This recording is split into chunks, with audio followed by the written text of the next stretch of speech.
So I have already had 5,500 grafts extracted from my donor area over the last 3 FUE hair transplants, and in today's video I want to share with you how many more grafts do I still have left for my future hair transplants, or whether my chances for another surgery are just completely gone. And before we start with this video, quick shout out to our sponsor GoFiber. These are hair building fibers you can use to mask any thinning or patchy areas on your scalp to make your hair look thicker and better. So make sure to check out the link in the video description below where you can visit GoFiber, get a free sample of your choice and try them out, see if you like them. Now, after being in this hair loss industry for quite some time, I realized that the best place to visit for anybody with a depleted donor zone will be Bulgaria, namely Sofia. I'm here in Bulgaria visiting Dr. Zarev's hair transplant clinic. I want to be asking him what he thinks about my past hair transplants I have done and how many grafts I have still left in my donor zone. So come with me, I'm gonna check it out. Dr. Zarev got my attention for his precise and calculated approach towards the hair transplant, and also his very extensive hair transplant planning that he does with every patient. And because 5,500 grafts are already missing from my donor area, I need to be very calculated and very precise about how do I allocate the rest that I still have there, if there is anything left. So during the consultation that took around 45 minutes, he had to take some photos of my current hair situation for documentation, and then started analyzing my donor area using micro cameras, one with lower zoom for determining hair counts and another one with higher zoom to determine hair shaft thickness. With me, he only used the first one for determining hair counts because this was for me more relevant, as I wanted to know how many grafts do I still have left. So we only need to check how many follicles are there in the donor. And after taking close to 40 images of my donor with this micro camera from the left side, from the right side and from the back, he was able to save them in his custom developed donor hair calculation software to approximate how many hairs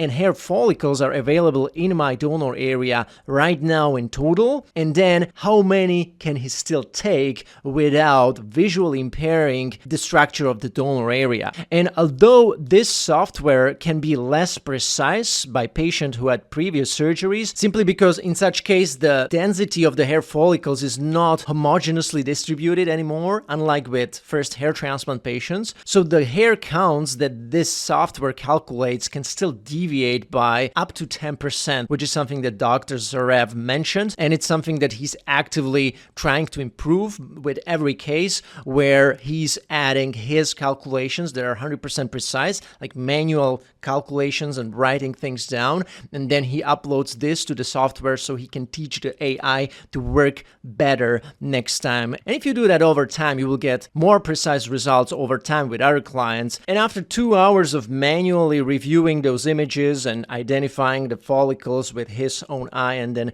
kind of tagging them manually and counting them, he's able to come on a very, very accurate and precise number of grafts that I still have in my donor, and then he can better calculate how many do I still have left. If this is going to be your first hair transplant, no matter how great your donor area is or appears, Dr. Zarev never extracts more than 40% of the hair follicles from a certain region of your donor site to avoid over-harvesting. Then he waits 12 months after your donor recovers to see if he can take more from a particular zone. He gave me a very positive answer. In my donor area right now, there should be 3,300 grafts still available without even pushing it. That means if we take 3,300, the donor should still look about the same as today. If we were to take more, of course, we would start seeing more patchiness and more gaps in between,